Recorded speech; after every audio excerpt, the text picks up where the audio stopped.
اور اقبال کہتا ہے، آپ کے شہر اقبال میں آیا ہوں، وہ کہتا ہے کہ جنبش زنجیر در سے لطف آتا تھا مجھے. وہ کنڈی بھی ہلتی تھی تو اس سے بھی لطف آ جاتا تھا. آج تو نغمے بھی نہیں نہ بہلاتے، لیکن اس بچپن میں کنڈی کے ہلنے سے بھی لطف آ جاتا تھا تو غم بھول جایا کرتے تھے. وہ کیا کسی نے کہا تھا کہ اپنے جل جانے کا بھی احساس نہیں تھا، جلتے ہوئے شعلوں کو چھیڑا کرتے تھے. اب تو ایک آنسو بھی رسوا کر جاتا ہے، بچپن میں جی بھر کے رویا کرتے تھے. اب تو وہ رونے کا حسن بھی نہیں نہ رہا.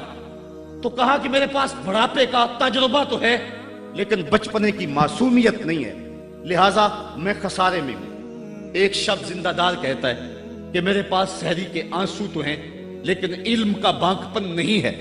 اور ایک عالم کہتا ہے کہ میرے پاس علم کے کمال تو ہیں لیکن تہجد کے سجدے نہیں ہیں، لہٰذا میں خسارے میں ہوں. بلبل کہتی ہے میرے لہجے میں تو حسن ہے لیکن میرے بازوؤں میں طاقت نہیں ہے، لہٰذا میں خسارے میں ہوں.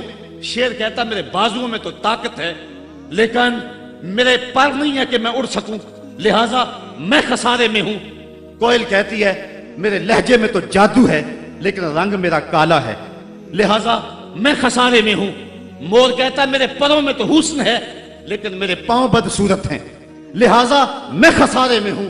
تو وہ کہتا ہے کہ کائنات کی ہر شے کسی نہ کسی طرح خسارے میں ہے، لیکن پھر کہتا ہے اگر تمہیں شوق ہو کہ ایک ذات ایسی بھی دیکھے جس میں خسارہ نہ ہو تو آؤ مدینے کی گلی میں آ جاؤ.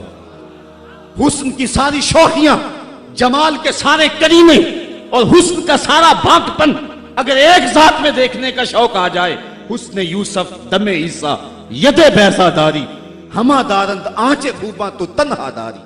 کائنات حسن جب پھیلی تو لا محدود تھی اور جب سمٹی تو تیرا نام بن کے رہ گیا. اگر یہ شوق ہو کہ کائنات کے سارے حسن ایک پیکر میں دیکھیں تو کہا اس کے لیے میں نے ایک محمد ہی بنا دیا ہے. سارے حسن ایک پیکر میں آپ کو ملیں گے، سارے کمال اور سارے جمال اور سارے عروج اور ساری عزتیں اور سارے مراتب آپ کو ایک ذات میں جمع ملیں گے. اور محمد ہوتا ہی وہ ہے جو مجمع کمالات ہو. تو کہا کہ یہ ہے ایک خسارے کا پہلو اور کائنات میں ایک ہی شخص ہے جو خسارے سے بچا ہوا ہے. اب جو اس ذات سے وابستہ ہوگا وہ بھی خسارے سے بچ جائے. الا الذین آمنوا، جس کے ہاتھ میں یہ دامن ہو وہ خسارے سے بچ جائے گا، ورنہ خسارے سے کوئی بچ نہیں سکتا. نہ دولت بچا سکتی ہے، نہ اقتدار کی بچھی ہوئی مسندیں خسارے سے بچا سکتی ہے، نہ کوئی اور انسان کو دنیاوی کمال خسارے سے بچا سکتا ہے. اگر خسارے سے بچنا ہے تو ہاتھوں میں دامن مصطفیٰ لینا ہوگا.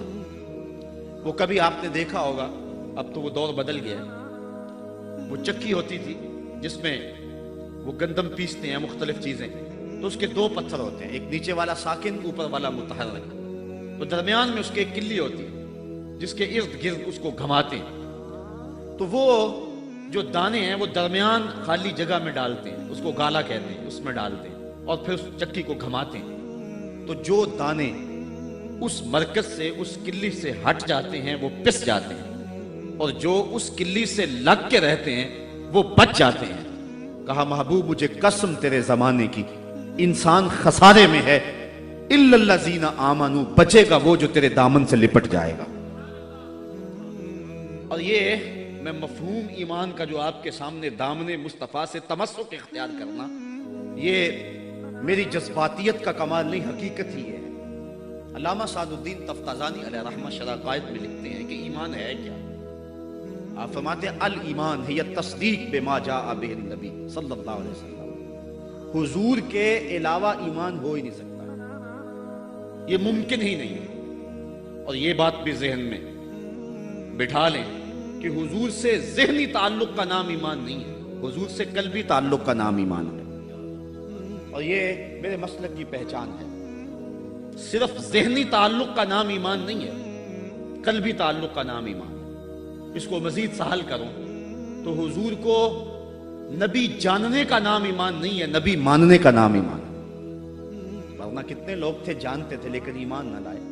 الذین آتیناہم الکتاب یعرفونہ کما یعرفون ابناءہم، جن کو ہم نے کتاب دی وہ ایسے جانتے تھے جس طرح بیٹوں کو جانا کرتے، لیکن اس کے باوجود ایمان نصیب نہیں ہوا. ایمان جاننے کا نام نہیں ہے، ایمان ماننے کا نام ہے۔ پھول کو بلبل جانتی نہیں، مانتی ہے۔ اگر مانتی نہ ہوتی تو پھول کے گرد رقص بسمل کے تماشے نہ کرتی۔ شمع کو جانتے سارے ہیں لیکن مانتا صرف پروانہ ہے۔ تو ایمان جاننے کا نام نہیں ہے، ایمان ماننے کا نام ہے۔ اور جہاں تک جاننا بمانا ادراک ہے تو وہ تو آج تک میرے رسول کو کوئی جان ہی نہ سکا۔ سب سے زیادہ قربت تو حضرت سیدنا صدیق اکبر رضی اللہ تعالی عنہ کو حاصل، ان کو بھی کہہ دیا یا ابا بکر لم یعرفنی حقیقتا غیر ربی، سفر و حضر میں میرے ساتھ رہے ہو، سن لو میری حقیقت کو میرے رب کے علاوہ کوئی بھی نہیں جانتا ہے۔ بلکہ ایک مقام پہ فرمایا لی مع اللہ وقت لا یسعنی فیہ نبی مرسل ولا ملک مقرب، میرا اور میرے رب کا معاملہ ایسا ہے کہ درمیان میں نہ کوئی نبی آ سکتا ہے، نہ کوئی رسول اور پیغمبر آ سکتا ہے، اور نہ کوئی فرشتہ مقرب درمیان میں آ سکتا ہے۔ تو جہاں تک تعلق ہے حضور کو جاننے کا بمانا ادراک، تو آج تک حضور کو اللہ کے علاوہ کوئی جان ہی نہیں سکا ہے۔ مولوی کا تو دماغ خراب ہو گیا کہ وہ مسجد میں ترازو رکھ کے بیٹھ گیا اور نبی کو تولنے لگا۔ میں تو کہا کرتا ہوں ڈٹھے ورق قرآن دے پھول سارے، تیری شان جیا نہیں کوئی ہور ڈٹھا، تیری شان دا کرے مقابلہ جیڑا انہوں عاشقاں اصلی چور ڈٹھا۔ کوئی نور آکھے کوئی بشر آکھے، پیندہ رات دینے ایہو شور ڈٹھا، اللہ والیاں گل مکا دیتی تساں ہور ڈٹھا ساں ہور ڈٹھا۔ تم نے پتہ نہیں کس کو دیکھا ہے جو سکی بیٹی کو بھی نہیں بخشوا سکتا۔ لاہور قصر نور میں ایک شخص، آپ بھی سارے جانتے ہیں، میرا نام لینے کا مزاج نہیں ہے، ٹیلی ویژن پہ بھی وہ چیختا ہے، تو وہ کہنے لگا کہ نبی تو سکی بیٹی کو بھی نہیں بخشوا سکتا۔ تو میں نے بعد میں اٹھ کے کہا، میں نے کہا لوگوں آج تو لوگ اسے ووٹ نہیں دیتے جو تھانے سے نہ چھڑا سکے، سنبھلتا نہیں جن سے اپنا دوپٹہ، سنبھالیں گے کیا وہ کلیجہ کسی کا۔ جو تھانے سے نہ چھڑا سکے لوگ اسے ووٹ نہیں دیتے، اور جو اپنی بیٹی کو بھی نہ بخشوا سکے پھر کلمہ پڑھنے کا فائدہ کیا؟ جو افراد خانہ کی بگڑی بھی نہیں بنا سکتا، جو سکی بیٹی کو بھی نہیں بخشوا سکتا۔ میں نے کہا میاں تم اس کی بات کرتے ہو جو سکی بیٹی کو بخشوا نہیں سکتا، ہم تو اس کے قصیدے پڑھتے ہیں جس نے کہا فاطمہ تو جنتی عورتوں کی سردار ہے۔ تم اس کی بات کرتے ہو جس کے چاہنے سے کچھ نہیں ہوتا، ہم تو اس کی بات کرتے ہیں جس کی انگلی اٹھے اور چاند کے ٹکڑے ہو جائیں، اور سڑیاں کھجوراں اگا جان دائے، اور پتھراں نو کلمے پڑھا جان دائے، قطرے کو سمندر ذرے کو ستارہ کرتے ہیں، کونین کو خم آ جاتا ہے جب زلف سنوارا کرتے ہیں۔ ہم تو اس نبی کو ماننے اور جاننے والے ہیں۔ می وریا کستوریاں دا جدو یار نچوڑیاں زلفاں، می وریا کستوریاں دا جدو یار نچوڑیاں زلفاں، تے قبلہ او دے بنیا سائم جتے یار نے موڑیاں زلفاں۔ وہ تو رخ پھیر دے تو خدا قبلے نہیں بدل دیتا۔ لوگ کہتے ہیں چاہنے سے کچھ نہیں ہوتا، میں کہتا ہوں ساری دنیا ہی مصطفیٰ کی چاہت پہ ہے۔ قبیلہ بنو سلیم کی مسجد ہے، 4 رکعتی نماز ہے، 2 رکعت پڑھی جا چکی ہے، 2 رکعت ابھی باقی۔ خاطر آطر میں بات آئی کہیں قبلہ بدل جائے تو کیا خوب، تو فوراً جبریل آگے کہا محبوب پھر دیر کاہے کی ہے، ابھی رخ پھیر لو۔ اب جن لوگوں نے مسجد قبلہ تین دیکھی ہے کہ پہلا قبلہ بالکل شمال میں اور موجودہ قبلہ بالکل جنوب میں، اور صحابہ تو ذہنی طور پہ اس کے لیے تیار ہی نہیں ہے، تو بتا دیا جاتا کہ اگلی نماز ہم ادھر پڑھیں گے۔ یہ نماز کا وقت بدلنا ہو نا تو 1 دن پہلے بتانا پڑتا ہے، کل سے نماز ظہر 2:15 بجے پڑھیں گے۔ اگر اسی دن ایسا کر لیں تو لوگ کہیں گے کہ یہ امام تو سلیقہ ہی نہیں رکھتا ہے، ہم تو آئیں 2 بجے کے حساب سے اور 2:15 تک بیٹھے رہیں۔ تو نماز کا وقت بدلنا ہو تو 1 دن پہلے بتانا ہوتا ہے، اور یہاں تو قبلہ بدلنا تھا، ایک نماز ہی پہلے بتا دیا جاتا، لیکن کہا محبوب ابھی رخ پھیر لو۔ یا اللہ تیری نماز تو پوری ہو لے، کہا میری نماز بعد میں پوری ہوگی، پہلے تیری مرضی پوری ہوگی، پہلے تیری مرضی پوری ہوگی۔ می وریا کستوریاں دا یہ تو یار نچوڑیاں زلفاں، قبلہ او دے بنیا سائم جدے یار نے موڑیاں زلفاں۔ وہ تو رخ بدل دے خدا قبلے بدل دیتا، ہم اس نبی کی بات کرتے۔ تو بات کر رہا تھا کہ ایمان جاننے کا نام نہیں ہے، ایمان ماننے کا نام ہے۔ یہ تصدیق بما جاء بہ النبی صلی اللہ علیہ وآلہ وسلم۔ ایمان کے بعد اب یہ بات بھی ذہن نشین کریں کہ اس دنیا پہ سب سے بڑی دولت مجھے اور آپ کو جو عطا کی گئی ہے وہ دولت ایمان ہے، سب سے بڑی دولت۔ اگر ایمان نہیں سب کچھ مل گیا کچھ بھی نہیں ہے۔ اور اگر کوئی چیز پاس نہیں ہے لیکن ایمان کی دولت موجود ہے تو یہ سب سے بڑا حسن، سب سے بڑی بہار۔ اقبال کہتا ہے کہ اقبال یہ کس کے عشق کا فیض عام ہے، رومی فنا ہوا حبشی کو دوام ہے۔ یہ وہ دولت تھی جس کے دم سے اجالے ہوئے دنیا پر سب سے بڑی دولت جو حضرت انسان کو دی گئی ہے وہ دولت ایمان ہے، اور قیامت کے دن سب سے بڑی دولت جو حضرت انسان کو دی جائے گی وہ دیدار الہی ہوگا۔ تو یہ سب سے بڑی دولت، اور یہ محض اللہ کی کرم نوازی سے نصیب ہوتی ہے۔ انسان کی زندگی کے اچھے اعمال بعض اوقات ایمان کے نصیب ہونے کا سبب بن جاتے ہیں۔ یہ کبھی کبھی ایسا ہوتا ہے لیکن ہوتی محض توفیق خدا بندی۔ اس کی مثال جس طرح المجاشی فرزدق شاعر کا دادا حضور کی خدمت میں حاضر ہوتا ہے اور آقا کریم کی خدمت میں حاضر ہو کر کے اسلام کی دولت سے مالا مال ہوتا ہے اور پھر عرض کرتا ہے حضور میں نے اپنے زمانہ جاہلیت میں 360 بچیوں کو زندہ درگور ہونے سے بچایا، تو کیا مجھے اس نیک عمل کا جو زمانہ جاہلیت میں نے کیا اس کا کوئی صلہ ملے گا؟ چونکہ شاعر تھے اور شاید بڑا گداز اور نرم دل ہوتا ہے، وہ تو شاخ سے ٹوٹتے ہوئے پھول کو بھی برداشت نہیں کر سکتا۔ وہ کیا کہا تھا اقبال نے، دل نہیں شاعر کا ہے کیفیتوں کی رست خیز، کیا خبر تم کو درون سینہ کیا رکھتا ہوں میں، سچ اگر پوچھے تو افلا سے تخیل ہے وفا، دل میں ہر لہجہ نیا محشر بپا رکھتا ہوں میں، در غم دیگر بسوزو دیگر آرا ہم بسوز، گفت بد روشن حدیث گر توانی دار ہوش، کہہ گئے ہیں شاعری جزویست از پیغمبری، ہاں سنا دے پڑھ کے ان کو پیغام سروش۔ امیر منائی نے غالباً کہا تھا کہ خنجر چلے ہم پہ، خنجر چلے کسی پہ ہم، اور تڑپے جو ہم امیر تو درد سارے جہاں کے ہمارے جگر میں۔ اور اقبال نے آنکھ سے تشبیہ دی شاعر کو ایک جگہ، مبتلا درد ہو کوئی عذر روتی ہے آنکھ، کس قدر ہم درد سارے جسم کی ہوتی ہے آنکھ۔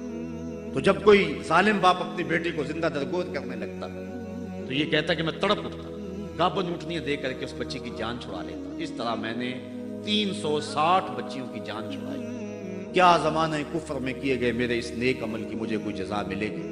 تو حضور نے مسکرا کے فرمایا کہ تجھے اس کی جزا مل تو گئی ہے کہ اللہ نے تجھے ایمان عطا فرما دیا۔ تو کبھی ایسا ہوتا ہے، لیکن اگر ایمان نہیں ہے تو اعمال کی جزا نہیں ہے۔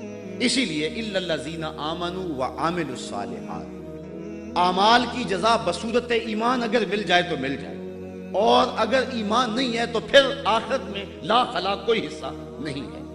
الا الذین آمنوا وعملوا الصالحات، انسان خسارے میں ہے۔ خسارے سے بچے گا وہ جس کے دامن میں 4 چیزیں ہیں، ایک ایمان، اور دوسرا اعمال صالحہ۔ ایمان کی زینت ہے، ہمارے احناف کے نزدیک اعمال نفس ایمان میں داخل تو نہیں ہے کیونکہ وہ مجرد تصدیق قلبی کا نام ہے، لیکن ایمان کا حسن جو ہے وہ اعمال ہے۔ آج ہمارا حال یہی ہے کہ دعوی ایمان ہمارے پاس موجود ہے لیکن مسلمانوں والے اعمال ہمارے پاس نہیں ہے۔ تیرے صوفے ہیں فرنگی، تیرے کالی ہیں ایرانی، خوں کے آنسو رلاتی ہے جوانوں کی تن آسانی، ہر کوئی مست مئے ذوق تن آسانی ہے، تم مسلمان ہو یہ انداز مسلمانی، حیدری فقر ہے نئے دولت عثمانی ہے، تم کو اسلاف سے کیا نسبت روحانی ہے، وہ معزز تھے زمانے میں مسلمان ہو کر اور تم خار ہوئے ہو تارک قرآن ہو کر۔ آج ہم صرف دعوے کی حد تک ہیں۔ شکوے میں اقبال جب چیخ چیخ کے کہتا ہے کہ تیرے کعبے کو جبینوں سے بسایا ہم نے، نو انسانی کو غلامی سے چھڑایا ہم نے، صفائے داہر سے باطل کو مٹایا ہم نے، تیرے قرآن کو سینوں سے لگایا ہم نے، پھر بھی گلا ہے ہم سے کہ وفادار نہیں، ہم وفادار نہیں تو بھی تو دلدار نہیں۔ تو جب اس کا جواب آتا ہے تو سنیے، لہجہ تھوڑا سا بدلا، کہ میرے کعبے کو جبینوں سے بسایا کس نے، نو انسانی کو غلامی سے چھڑایا کس نے، صفائے دہر سے باطل کو مٹایا کس نے، میرے قرآن کو سینوں سے لگایا کس نے، تھے تو آباب تمہارے ہی مگر تم کیا ہو، ہاتھ پہ ہاتھ درے منتظر فردا ہو۔ ذرا کبھی اپنے اندر جھانک کر کے دیکھا کہ ہم ہیں کہاں اور کس جگہ پہ کھڑے ہوئے۔ آج ہم مسلمان ہونے کی بات کرتے ہیں لیکن کبھی دیکھیں کہ ہمارے عمل کی پوزیشن اور حالت کیا ہے، آج ہم کس جگہ پہ کھڑے ہوئے ہیں۔ لالو لکشمن پرشاد نے ایک کتاب لکھی عرب کا چاند، اور یہ ایک ہندو رائٹر ہے، اور اس میں اس نے حضور کی سیرت اتنے خوبصورت اور دل فریب پیرائے میں بیان کی کہ گویا